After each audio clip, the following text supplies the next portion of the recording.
یہ کیا کہہ رہی ہو آسیہ خاتون؟ اسحاق یہاں موجود ہے؟ میں کسی اسحاق کو نہیں جانتی۔ جب آپ کی بیٹی نے انہیں اسحاق آغا کہا تو میں وہاں کھڑی حیران رہ گئی۔ تب مجھے سمجھ آ گئی کہ یہ وہی مصیبت ہے۔ کیا دسپینا نے اس سے کچھ اور بھی کہا؟ معلوم نہیں، کیونکہ میں وہاں زیادہ دیر نہیں رکی، مگر آپ کی بیٹی انہیں دیکھ کر حیران رہ گئی تھی، بالکل جیسے اس کے پاس کچھ بھی کہنے کو نہ ہو۔ اس آدمی نے میری زندگی اجیرن کر دی ہے۔ رک جائیں جناب، ٹھہر جائیں۔ آپ جو کرنے جا رہے ہیں وہ آپ کی بیٹی کی زندگی تباہ کر سکتا ہے۔ رک جائیں۔ اور میں کیا کروں آسیہ خاتون؟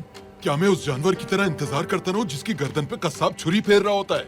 اگر ضرورت پڑی تو پھر آپ چھری اس کی گردن پر رکھ دیجیے گا۔ پہلے آپ اسحاق کو وہ چھری اپنی گردن پر رکھنے دیں۔ آپ کی بیٹی آپ کو کچھ نہیں ہونے دے گی، چاہے اس کے لیے اسے پوری دنیا کو جلانا پڑے۔ اس کی سب سے بڑی کمزوری وہ لوگ ہیں جن سے وہ محبت کرتی ہے۔ وہ آپ سے محبت کرتی ہے اور یہ حقیقت ہے۔ درست کہا۔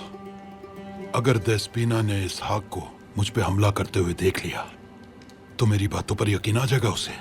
یہ وہی وقت ہوگا جب آپ اپنی مرضی کے مطابق انتقام لے سکیں گے۔